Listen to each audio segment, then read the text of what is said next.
Ever wondered why yawning is so contagious? Let's dive into the psychology behind this fascinating phenomenon. When we see someone yawn, our brains can't resist joining in on the action. It's all thanks to these amazing brain cells called mirror neurons. These little cells fire not just when we yawn ourselves, but also when we witness someone else yawn.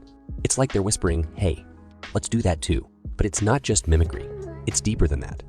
Yawning in response to others is linked to empathy and emotional contagion, where we unconsciously mirror the emotions of those around us. Contagious yawning might be our way of saying, "Hey, I feel what you're feeling and we're in this together." And that's not all. Catching a yawn may actually help us bond and strengthen our social connections. It's like a little nod to the trust and comfort we feel around each other. But anyway,